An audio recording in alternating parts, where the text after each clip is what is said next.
तब सुजाता ने अब उस संसर्ग में वो लगातार बने रहे। उनकी चेतना का तल ऊंचा उठता चला गया था। बनाते बनाते तो ये तीन शरीर ही है ना, इंडिविजुअलिटी को निर्मित कौन करता है, तीन शरीर ही करते हैं ना। आश्रम में जो गहरे साधक थे सिर्फ उनको ही परमिशन दी गई। ओशो के द्वारा यह काम हुआ, क्योंकि ओशो ने जब उसे वापस कॉस्मोस में छोड़ा तो उसकी अल्केमी उसमें कुछ ऐसा चेंज कर दिया। पिछले जन्मों के किन्हीं के पुण्य बहुत ज्यादा हैं, साधनाएं कम है। कुछ ऐसे हैं कि साधनाएं ज्यादा हैं। तुम लोगों के माध्यम से भी अब हम बोलेंगे। 20 साल तक हम रेजिस्ट करते रहे कि शायद अब हो जाएगा, शायद अब हो जाएगा, शायद अब हो जाएगा, लेकिन नहीं हुआ, नहीं हुआ। और अंततः यह स्पष्ट हुआ कि कोई और इसके लिए चयनित नहीं होगा, कोई और चयनित नहीं होगा। तब जाकर हमने सरेंडर किया कि ठीक है, वो एसेंस सिर्फ आएगा। हमने कहा ठीक है, सिर्फ एसेंस आएगा, रिप्लेसमेंट नहीं होगा कुछ। ये बॉडी निकल के दूसरी बॉडी, वो बॉडियां घुसेंगी, ऐसा नहीं। तो एसेंशियल फॉर्म में ओशन उसे एसेंशियल फॉर्म में कर दिया था। वह एसेंशियल फॉर्म में बुद्ध की चेतना का वह ढंग एसेंशियल फॉर्म में उन्होंने कर दिया था। बॉडीज के रूप में नहीं रहा था, अब एसेंशियल फॉर्म के रूप में रह गया था। तो उस एसेंस को फिर हमने ऑब्जर्व कर लिया। उसको जो हमने ऑब्जर्व किया, उसमें ओशो ने अपना भी काफी कुछ बिल्ड किया था, बहुत सारी चीजें वह भी करी थी, वह भी ऑब्जर्व हो गई। उन्होंने इस हिसाब से भी किया, अपना भी उन्होंने काफी कुछ उसमें इसलिए डाल दिया था क्योंकि जो घटना घटने वाली थी, जो घटना घट चुकी थी ओरेगॉन वाली, उसके बाद जो चीजें होनी थी कि अब ओशो को ज्यादा शरीर में नहीं रहना था और उनको जो आगे की दिशाएं देनी थी उसके लिए वो शरीर नहीं रहेगा ज्यादा समय तक। इसलिए वह चीज ओशो ने भी बहुत सारी चीजें उसमें प्लांट कर दी, इनबिल्ट कर दी, डाल दी, जो भी कह लें। तो 20 साल हमने रेजिस्ट करने के बाद में फिर अंततः उसे ऑब्जर्व कर लिया। गुरुजी, आप हमेशा कहते हैं कि हमें कुछ करना नहीं है, सब हो रहा है और जाना जा रहा है। एक बार आपकी देशना में मैंने सुना था महात्मा बुद्ध का, उन्होंने सुजाता से उनको सुजाता ने जब प्रश्न किया था तो उस प्रश्न का उत्तर बाद में आना था। तो उस प्रश्न के लिए पहले एक बच्चे को तैयार किया गया और फिर जी कृष्णमूर्ति को, फिर रजनीश ने उन प्रश्नों का उत्तर दिया था। तो ये हम लोगों की तरफ से हुआ या अस्तित्व की तरफ से ये था? अगर ऐसा होता तो अस्तित्व अपने आप ही हो रहा था या हम कर रहे थे? यह तो काफी एक अलग मसला है कि भगवान बुद्ध उरुवेला में जब वास किया कर रहे थे, साधना का अंतिम चरण था और वहां पर उरुवेला में उन्हें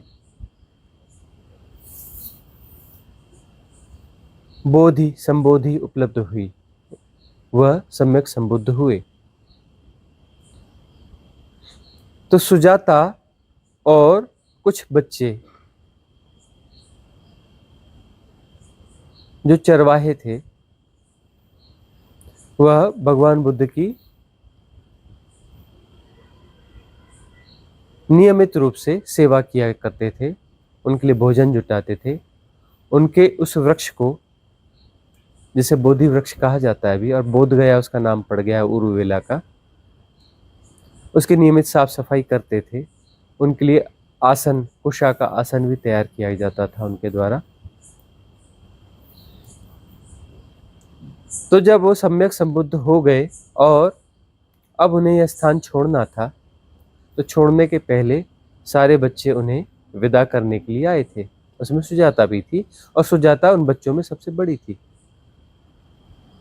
13-14 साल के लगभग की उम्र थी उसकी, 14 पूरी नहीं हुई थी, 13 से 14 के बीच में उम्र थी। वो बच्चों में सबसे बड़ी थी। और अंतिम भोजन मतलब जब वो जाने वाले थे तो उसके कुछ दिन पहले जब संबोधि घटी थी उसके एक दिन पहले जो रात में भोजन दिया गया था संबोधि के पहले वाला, वह भोजन भी सुजाता ने ही उन्हें दिया था। वह खीर उन्होंने सुजाता ने खिलाई थी।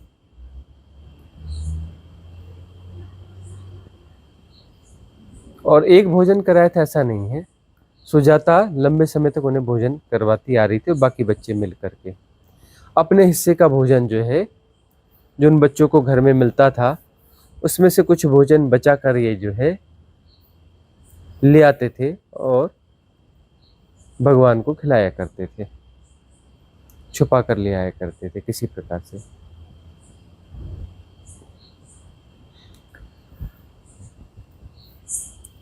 तब सुजाता ने अब उस संसर्ग में वो लगातार बने रहे, उनकी चेतना का तल ऊंचा उठता चला गया था। तो सुजाता के चेतना का तल भी काफी ऊंचा उठ चुका था। वो सेवा करते करते पुण्य का काम था। किसी साधक, सच्चे साधक, उसकी सेवा महापुण्य होती है। और ऐसा साधक जो संबुद्ध होने के करीब है उसकी सेवा के पुण्य का तो कहना ही क्या, बखान क्या। बुद्धों की सेवा का भी बढ़ का तो फिर अपरिमित पुण्य होता है। तो उसके पास पुण्य बहुत ज्यादा थे, पुण्य ज्यादा थे सुजाता के पास। तो उसकी प्रज्ञा का जन्म हो चुका था, सब सेवा से हो चुका था। हालांकि वह बच्चे जब बुद्ध साधना में नहीं बैठे हुआ करते थे, उन्हें भोजन कराते थे और थोड़ा समय रहता था तो थोड़े कन्वर्सेशन रोज किया करते थे। बुद्ध के उस समय उनका नाम सिद्धार्थ था, तो सिद्धार्थ के साथ में नियमित उनके कन्वर्सेशन हुआ करते थे और महीनों तक ये कन्वर्सेशन चले। जाहिर है सत्संग में इतने समय तक रहे हों, उनका चेतना का तल तो ऊपर उठा ही होगा।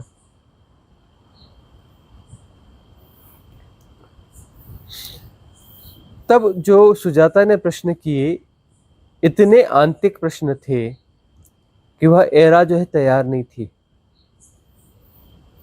उस एरा में उन प्रश्नों के उत्तर नहीं दिए जा सकते थे, उसके रिकॉर्ड नहीं, आकाशीय रिकॉर्ड नहीं बनने चाहिए थे।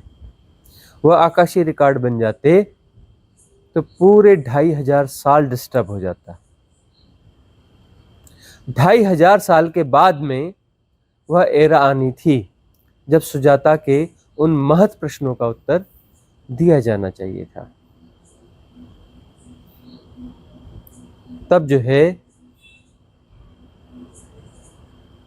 भगवान ने कहा कि सुजाता तेरे प्रश्न आंतरिक प्रश्न हैं, तू सुपात्र है, तुझे इसके उत्तर दिए जाने चाहिए, लेकिन अभी मुहूर्त नहीं है, वो घड़ी नहीं है, या एरा भी पक्की नहीं है कि इन प्रश्नों के उत्तर हम दे सकें। अभी तुझे इसे पकने दो। तो 2500 साल के बाद मैं मैत्रेय रूप में आऊंगा और तुम्हारे इस प्रश्नों के उत्तर दूंगा। भगवान बुद्ध तो महापरिनिर्वाण को उपलब्ध हो गए, अब उनका जन्म कैसे होगा ये हमने चर्चा करी थी। तो जन्म कैसे होगा उसकी उन्होंने तैयारी की। जब वो शरीर छोड़ रहे थे किसी वृक्ष के नीचे, फूड पॉइजनिंग हो गई थी, जहरीला खाना उन्होंने खाया था। तो शरीर छोड़ते वक्त उन्होंने अपने 3 शरीरों को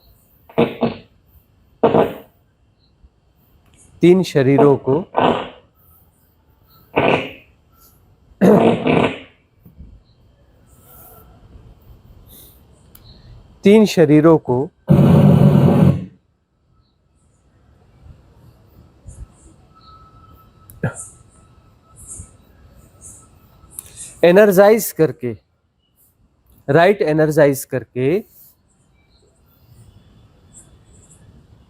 कॉस्मोस में जो अगला डायमेंशन है और यह डायमेंशन है, इसके बीच के संधि काल में छोड़ दिया था।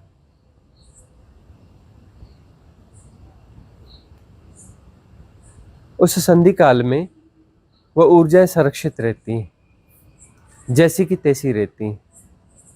संरक्षित कर दिया, एनर्जाइज कर दिया कि ये 2500 साल तक तो ठीक ठीक ऐसा रहेगा ही रहेगा। 2500 साल बीत गए, स्वाभाविक रूप से उसका जन्म होना था, लेकिन स्वाभाविक रूप से ऐसी घटना घट नहीं पाई। प्रकृति कुछ ऐसा आयोजन कर नहीं पाई कि वह 3 शरीर जो हैं उसमें आके समायोजित हो जाए। अब ये स्वाभाविक रूप से क्यों नहीं हुआ, यह भी तो बात उठती है, क्योंकि स्वाभाविक घटना थी ही नहीं कि कोई कहे कि मैं अपने 3 शरीर अभी छोड़ देता हूं। अपना जो आकाश शरीर है, इथरिक बॉडी है, दूसरा जो है सूक्ष्म शरीर है, कॉजल बॉडी है, और तीसरा मेंटल बॉडी है, मनुष्य शरीर। इन 3 शरीरों को एनर्जाइज करके छोड़ देता हूं और बाद में इसका जन्म होगा। और जन्म होने का ढंग क्या है, वो स्वाभाविक होगा क्या कि कोई भी बच्चा जन्मा होगा तो उसके 3 शरीरों को धक्का देके निकाला जाएगा और धक्का देकर के 3 शरीर उसकी जगह स्टेबल हो जाएंगे। ये तो प्रकृति के नियमों के खिलाफ हुआ ना, फ्री विल के खिलाफ हुआ ना, फ्री विल के खिलाफ हुआ ना, कि उसके 3 शरीर, और 3 शरीर तो इंडिविजुअलिटी को बनाते हैं। ये 3 शरीर ही इंडिविजुअलिटी को बनाते हैं, बाकी तो ये मिट्टी है, पंचतत्व है यह शरीर। और ऊपर के 3 शरीर तो मेटाफिजिकल है, बनाते तो ये 3 शरीर ही है ना। इंडिविजुअलिटी को निर्मित कौन करता है, 3 शरीर ही करते हैं ना। तो प्रक्रिया ऐसी थी, उस समय भगवान बुद्ध ने कह दिया, और कहने के 40 साल के बाद उन्होंने शरीर छोड़ा। जब शरीर छोड़ा तब उन्हें पता चला कि यह घटना तो कुछ ऐसी है, लेकिन अब जो कह दिया है सो कह दिया है। तो मैत्रेय के जन्म की जो व्यवस्था है वो तो करनी पड़ेगी, तो उन्होंने किया, लेकिन वह जन्म आसान था नहीं। इसलिए थियोसॉफिकल सोसाइटी ऑफ इंडिया, इसका गठन किया गया। लिटविटर, एनी बेसेंट और बहुत सारे रहस्यदर्शी पूरी दुनिया के इकट्ठे हुए। बहुत सारे भारतीय भी थे उसमें, बहुत बड़ी संस्था बनी थी है कि 2500 साल हो गए और जन्म नहीं हुआ मैत्रेय का। बुद्ध का कहा हुआ वचन है, बुद्ध पुरुष के वचन खाली नहीं जाते। बड़ी दुर्घटना घट रही है, बड़ी दुर्घटना घट रही है। यह ऐसा हो नहीं सकता कि बुद्ध पुरुष का वचन खाली जाए और वो जन्म हो नहीं रहा है और वो 3 शरीर रखे हुए। कैसे होगा, क्या होगा? बहुत सारी कोशिशें हुई, बहुत सारे तरीके ढूंढे गए। अंततः तो यही हुआ कि तरीका तो यही है, किसी बच्चे को राजी किया जाए और उसे कहा जाए तू अपने 3 शरीर छोड़ दे, और वहां पर आह्वान करके उन ऊर्जाओं को ला करके रिप्लेस कर दिया जाए। रिप्लेसमेंट प्रकृति के नियम के खिलाफ था। यह एक बच्चा, साउथ का ही बच्चा था, उसे लिया गया और प्रयोग किया गया, वो बच्चा मर गया। रिप्लेसमेंट इतना इजी था नहीं। और जो थियोसॉफिकल सोसाइटी ऑफ इंडिया में जो रहस्यदर्शी इकट्ठे हुए थे, ब्लांटवस्की भी उसमें थी, बुद्ध पुरुष थी, ज्ञानी पुरुष थी, लेकिन तब भी इनका वह स्तर नहीं था कि इतना बड़ा प्रोसेस कंप्लीट कर पाए। उसमें कुछ ब्लांटवस्की तो आत्मज्ञान को उपलब्ध थी ना। लिट बिटर और एनी बेसेंट चलो अच्छी स्टेज पे थे, लेकिन बुद्ध पुरुष तो नहीं थे ना, आत्मज्ञानी तो नहीं थे ना।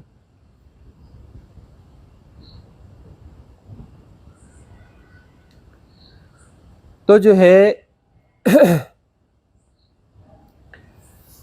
दूसरा बच्चा तैयार किया गया, उसके लिए बहुत मेहनत की गई, लंबा समय उस बच्चे को लेकर तैयारियां की गई, उसकी शिक्षा दीक्षा बाहर दी गई, आध्यात्मिक शिक्षाएं, यह वह काफी कुछ जो है उस ढंग से पाला पोसा गया।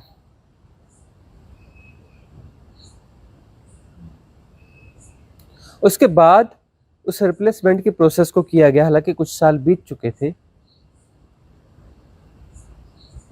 काफी साल बीत चुके थे। तो जब वह प्रयास किया गया तो जे कृष्णमूर्ति ने, जिद्दू नाम था उनका, उस जिद्दू नामक बच्चे ने इनकार कर दिया कि मैं जो है इस प्रोसेस के लिए तैयार नहीं हूं, मैं इसकी सहमति नहीं देता, मैं अपने 3 शरीर यानी मैं अपने आप को विड्रॉ नहीं करूंगा, क्योंकि मैं स्वयं ही बुद्ध पुरुष हूं। उसने घोषणा कर दी, मैं स्वयं ही बुद्ध पुरुष हूं, मुझे किसी दूसरे बुद्ध की बॉडी को अपने भीतर जगह नहीं देनी, मैं स्वयं बुद्ध पुरुष हूं। और थियोसॉफिकल सोसाइटी ऑफ इंडिया बेकाम हो गई। बाद में जे कृष्णमूर्ति ने उस संस्था को भंग भी कर दिया। तो अब यह जो घटना है, इसमें उस समय आचार्य रजनीश थे और वहां से वापस आ गए थे।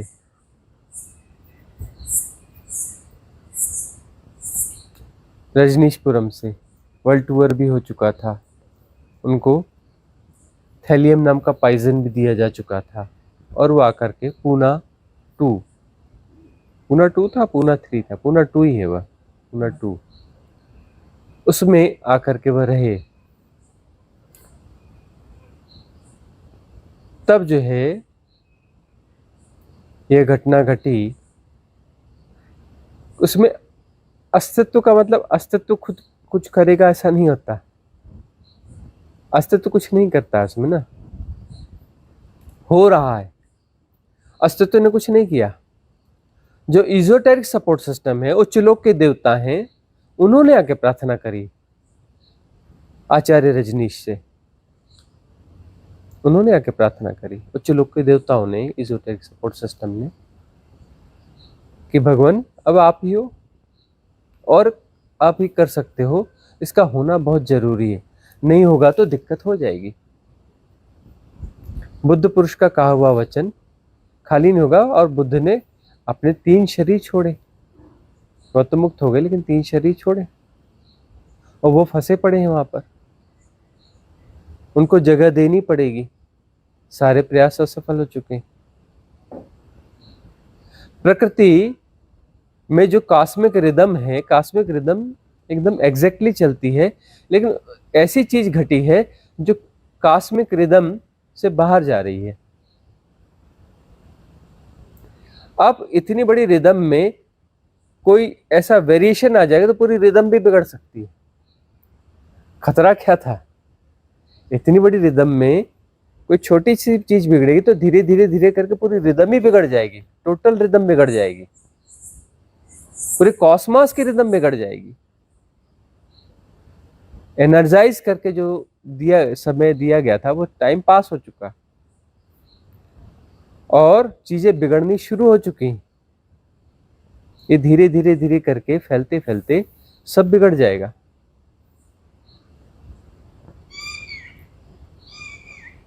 उन्होंने प्रार्थना की कि करना ही पड़ेगा, और एक ही इस पूरी सृष्टि में मानव देह में एक आप ही हो, आपकी चेतना है जो ये काम कर सकती।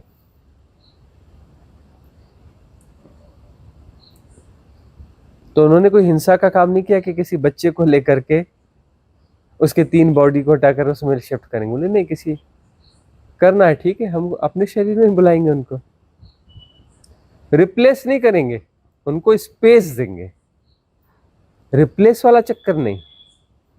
उन 3 शरीरों को अपने भीतर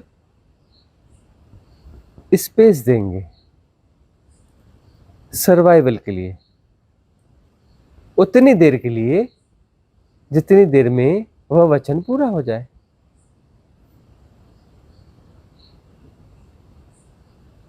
तब जो है उन्होंने आयोजन किया उसका, उसके लिए व्यवस्था बनाई गई आश्रम में। आश्रम में जो गहरे साधक थे सिर्फ उनको ही परमिशन दी गई, बाकी साधकों का प्रवेश वर्जित किया गया। पर्णकुटी बनाई गई, क्योंकि भगवान बुद्ध पर्णकुटी में रहते थे, तो वैसी पर्णकुटी बनाई गई, वैसी शैया बनाई गई, वैसा सब कुछ बनाया गया। और ओशो ने उस समय उसी प्रकार के चीवर धारण किए, वह आह्वान किया और उन 3 शरीर को स्पेस दिया। स्पेस देने के बाद वह थोड़ा हट करके एक पोर्शन में वह रहने लगे अपनी उस शरीर में, उन 3 शरीरों को सिकोड़ लिया और उन्हें स्पेस दिया, उन्हें जगह दे दी। 3 दिन तक जो है वह बुद्ध की तरह ही बोलते थे पाली भाषा में, वैसे ही सोते थे, वैसे ही भोजन करते थे, वैसे ही चर्या करते थे जैसे भगवान बुद्ध किया करते थे, तो शरीर वही आया।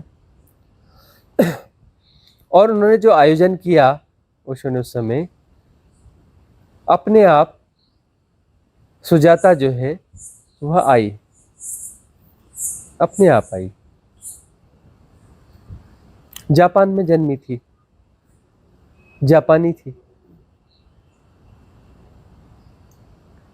उसे नहीं पता, कुछ काम करना पड़ता तो उन्होंने हैक किया ओशो ने।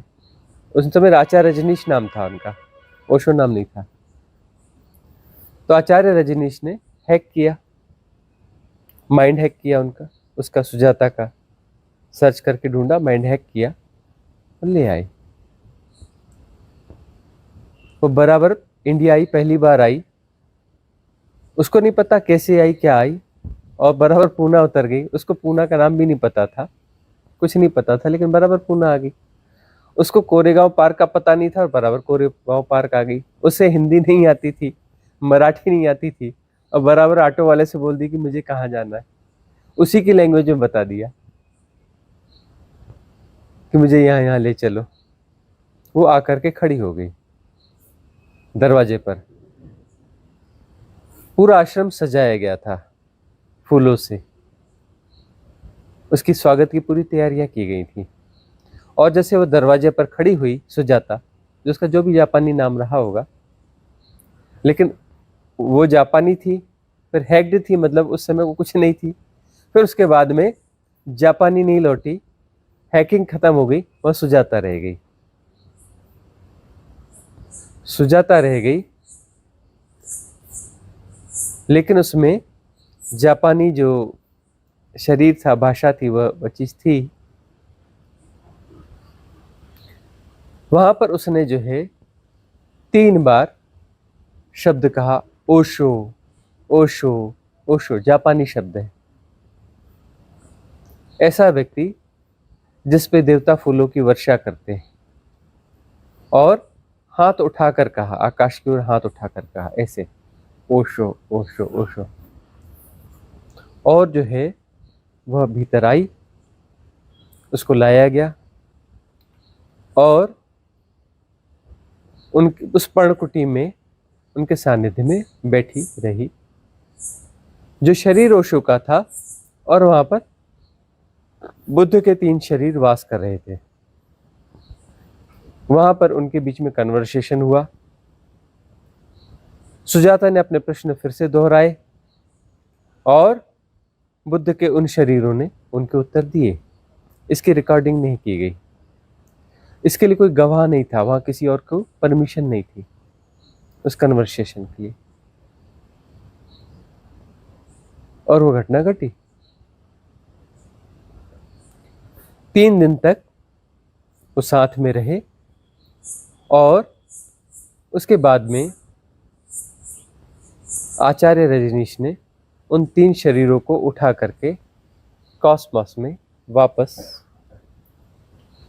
डाल दिया।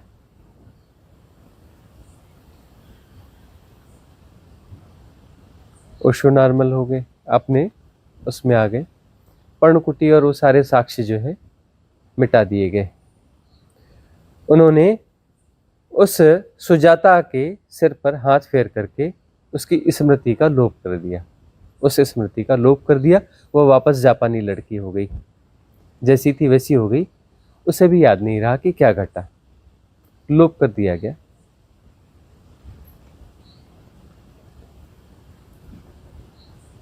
अब आपका कहना है कि यह प्रकृति के खिलाफ है, सब हो रहा है उसके खिलाफ है। वही मेरा कहना है हाँ, कि अस्तित्व ये तो हमने इंटरफेयर किया। हमने इंटरफेयर किया, मतलब थियोसॉफिकल सोसाइटी ऑफ इंडिया ने इंटरफेयर करने की कोशिश करी, लेकिन सद्भावना से करी और वो कर नहीं पाई, कुछ कर नहीं पाई ना। नहीं, पर फिर देवताओं ने किया, देवताओं ने किया। देवताओं ने जो है, उच्च लोक के देवताओं ने ओशो से प्रार्थना करी, आचार्य रजनीश से प्रार्थना करी कि यह चीज है और यह होनी चाहिए और आप ही ये कर सकते।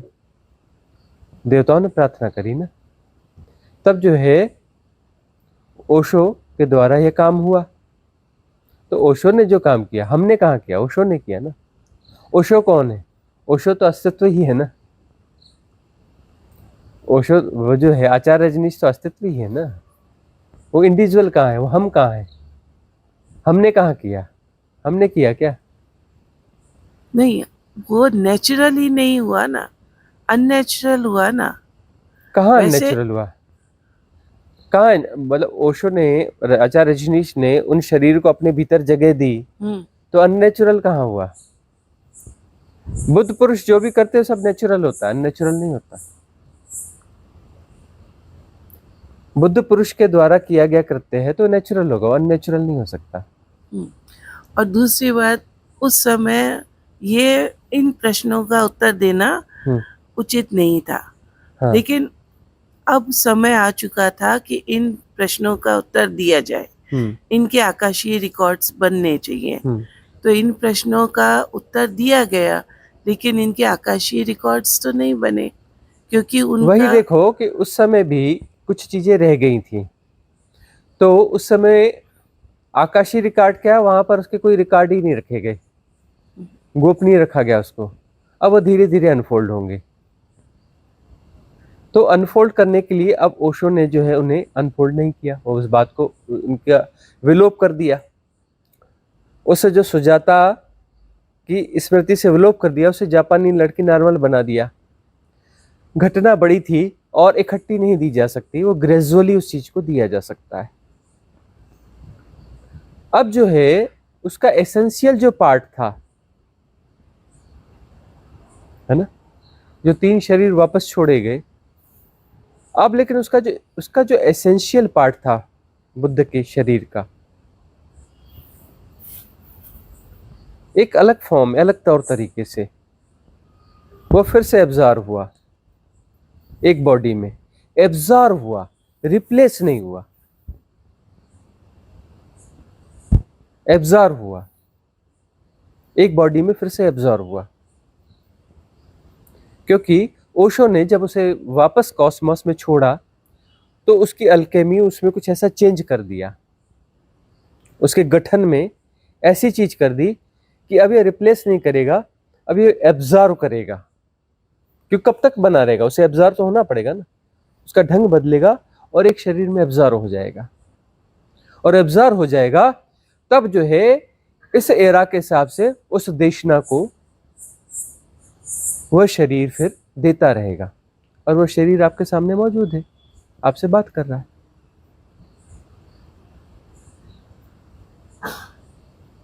अब वह चीजें जो है, वह डीप चीजें खोली जा रही हैं आपके सामने।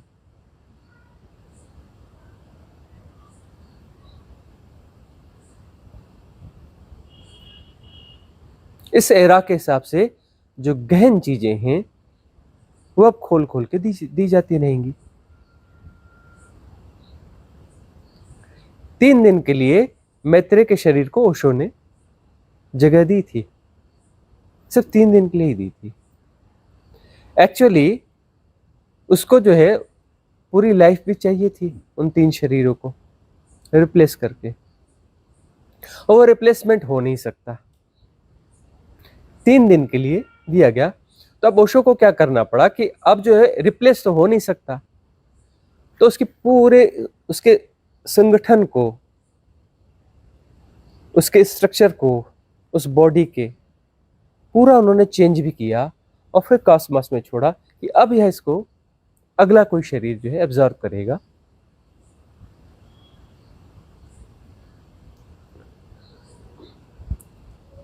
हमने 20 साल तक रेजिस्ट किया कि हम नहीं, आई एम नॉट एग्री। हमने 20 साल तक रेजिस्ट किया कि नहीं, तैयार नहीं है, नहीं नहीं। और रेजिस्ट करने का कारण यह था कि हमें लगता था कि यह जो है कोई और प्रकृति अस्तित्व के जो नियम है, कोई और तैयार हो जाएगा, कहीं और एब्जॉर्ब हो जाके हो जाएगा, यह जो है कहीं और जाके एब्जॉर्ब हो जाएगा। 20 साल तक हम रेजिस्ट करते रहे कि शायद अब हो जाएगा, शायद अब हो जाएगा, शायद अब हो जाएगा, लेकिन नहीं हुआ, नहीं हुआ। और अंततः यह स्पष्ट हुआ कि कोई और इसके लिए चयनित नहीं होगा, कोई और चयनित नहीं होगा। तब जाकर हमने सरेंडर किया कि ठीक है, वो एसेंस सिर्फ आएगा। हमने कहा ठीक है, सिर्फ एसेंस आएगा, रिप्लेसमेंट नहीं होगा कुछ, ये बॉडी निकल के दूसरी बॉडी, वो बॉडियां घुसेंगी, ऐसा नहीं। वो एसेंशियल फॉर्म में, ओशो ने उसे एसेंशियल फॉर्म में कर दिया था। वह एसेंशियल फॉर्म में बुद्ध की चेतना का वह ढंग एसेंशियल फॉर्म में उन्होंने कर दिया था। बॉडीज के रूप में नहीं रहा था, वह अब एसेंशियल फॉर्म के रूप में रह गया था।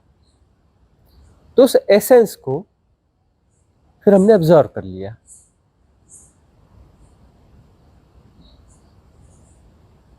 उसको जो हमने ऑब्जर्व किया, उसमें ओशो ने अपना भी काफी कुछ बिल्ड किया था, बहुत सारी चीजें वह भी करी थी, वह भी ऑब्जर्व हो गई।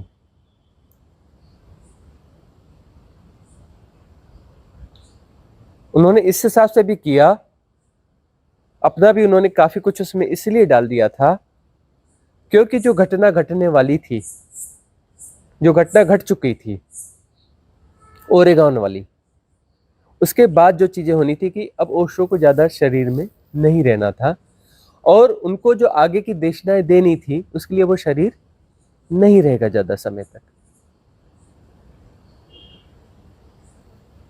इसलिए वह चीज ओशो ने भी बहुत सारी चीजें उसमें प्लांट कर दी, इनबिल्ट कर दी, डाल दी, जो भी कह लें। तो 20 साल हमने रेजिस्ट करने के बाद में फिर अंततः उसे एब्जॉर्व कर लिया। तो एब्जॉर्व करने के साथ में बहुत बड़े दायित्व आ जाते हैं। स्वामी जी, अभी ऐसा कुछ हुआ कि अस्तित्व ने कुछ लोगों को भेजा जिनको कुछ जरूरत थी कुछ शब्दों की, और मैंने जब उनसे बात की तो कुछ चीजें ऐसी निकली जो मुझे खुद भी नहीं पता था, और मैं भी खुद दंग रह गई। जब मैं खुद भी सुन रही थी तो मैं दंग रह गई कि ये तो मुझे पता ही नहीं था, और ये जो निकल रहा है ये क्या निकला, और ये कौन है जो ये बोल रहा है, तो ये कैसे हो जाता है स्वामी जी?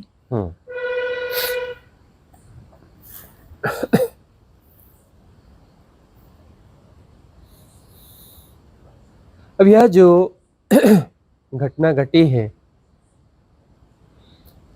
तो उस एब्जॉर्व होने के बाद में जो दायित्व मिले हैं, दायित्व बड़े सघन दायित्व हैं।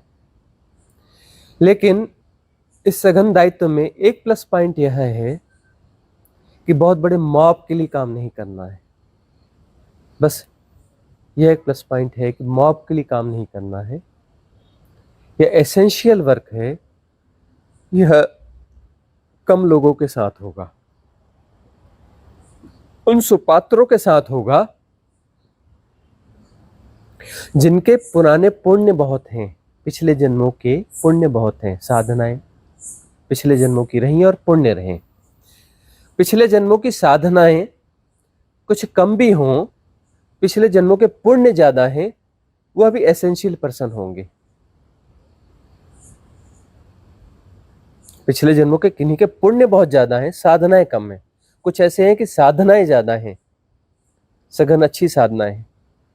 वह लोग जो है, वह लोग हमारे संपर्क में अब आएंगे, क्योंकि पूरा कॉस्मोस उनके लिए काम करेगा। Esoteric support system, divine cosmic energy support system, ये सब उन्हें ले आएंगे। कहीं भी बैठे हो, दुनिया के किसी भी कोने में बैठे हो, उनको हमारे पास लेके आएंगे और उन्हें यह देशना मिलेगी। ये सिर्फ सामान्य देशना नहीं है, शब्दों की देशना नहीं है। हमारी दिनचर्या की लीला पे जाओगे तो हमें नहीं पहचान पाओगे। हमारी नौटंकियां चलती रहती हैं दिन भर, उन नौटंकियों में तुम हमें नहीं पहचान पाओगे।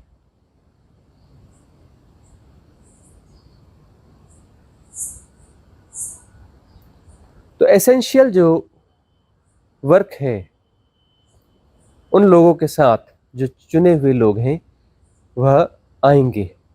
इजोटेरिक सपोर्ट सिस्टम, उच्च लोक के देवता, वो कॉस्मिक डिवाइन सपोर्ट सिस्टम, वो बहुत सारे पुराने जो सद्गुरु हुए हैं, उनके जो वह शिष्य हैं, चुने हुए शिष्य, उनके जो कॉस्मिक डिवाइन सपोर्ट सिस्टम है, वो सब उन्हें पुश कर करके हमारे पास लाएंगे। सिलेक्टेड, सभी नहीं, सिलेक्टेड, वो आएंगे।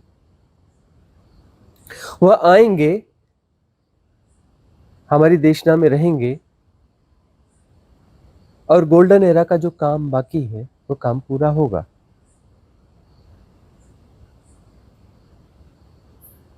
रूपाली का कहना है कि उनके पास कुछ लोग आए और रूपाली के मुंह से कुछ ऐसा निकल गया, ऐसा धारा प्रवाह निकल गया जो उसकी समझ के बाहर है, जो उसका है ही नहीं, लेकिन उसके माध्यम से निकल गया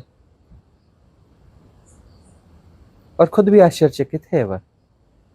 ऐसा तुम सबके साथ होगा, जो भी हमारे संग सानिध्य में होगा।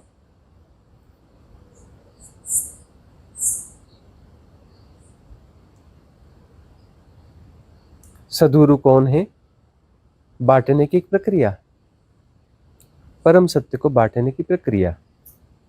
और सहरा में जो हमारी भूमिका है, उसमें बांटने की प्रक्रिया में सबको शामिल होना पड़ेगा।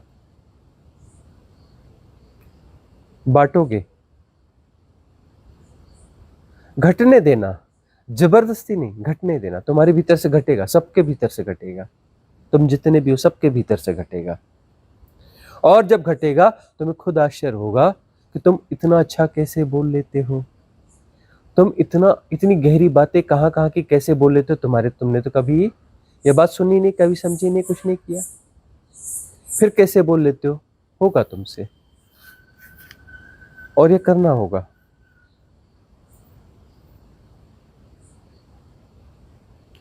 तुम्हें टिके रहना पड़ेगा इस देशना के साथ, इन विधियों के साथ टिके रहना होगा। तुम्हारी मुक्ति जरूर होगी, लेकिन बांटने की प्रक्रिया में भी शामिल होना पड़ेगा।